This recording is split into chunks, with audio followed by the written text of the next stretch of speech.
জয়গা ১ নম্বর গ্রাম পঞ্চায়েতের দারাগাঁও গৈরেগাঁও এলাকাতে গেলেই চোখে পড়ছে একটা ছবি। কি ছবি? পাহাড়ের ধাপে ধাপে ঘিঞ্জি টিনের ঘরবাড়ি।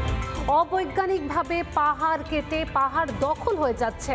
ভুটান পাহাড়ে ধস নামলে মুহূর্তের মধ্যে ধূলিসাৎ হয়ে যাবে এই বাড়ি ঘরগুলি। বিপদ জানা সত্ত্বেও কাদের অনুমতিতে পাহাড় কেটে এইভাবে বসতি স্থাপন হলো?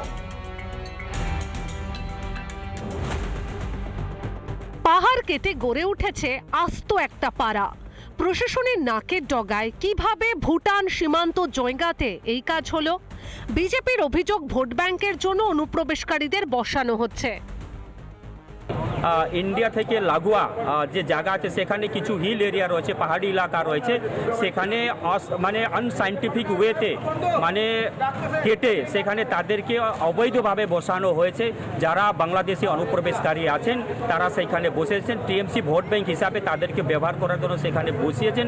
মূল শাসক দলরা এখানে সামনে মানে ওদের ভোট বাড়ানোর জন্য একটা চক্রান্ত আমি মনে করি, কিন্তু এটা আগামী দিনের খুবই ঘাতক, এটা সমাজের জন্য জায়গার জন্য হবে। এখানে যেভাবে এটা ইল্লিগাল একটা হচ্ছে। কারা এই পাহাড় কাটলো? কারা এখানে বসতি স্থাপন করালো? উত্তর দিতে পারছেন না শাসক দলের নেতা মন্ত্রীরা। ব্যাপার আমার জানা নেই, এগুলো খোঁজ নিয়ে বলতে পারবো।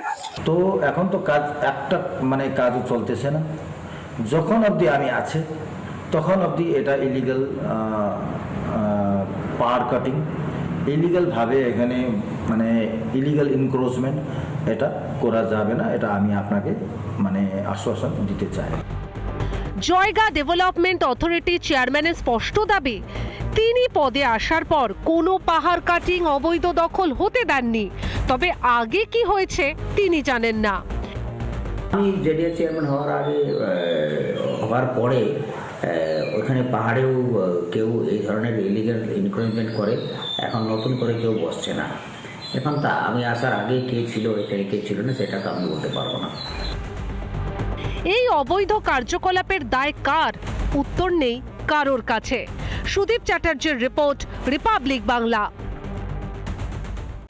নানা ধরনের কন্টেন্ট দেখার জন্য লাইক করুন, শেয়ার করুন আমাদের ফেসবুক পেজ, সাবস্ক্রাইব করুন আমাদের ইউটিউব চ্যানেল। পাশাপাশি অন্যান্য ব্রেকিং নিউজের জন্য অবশ্যই চোখ রাখুন রিপাবলিক বাংলায়।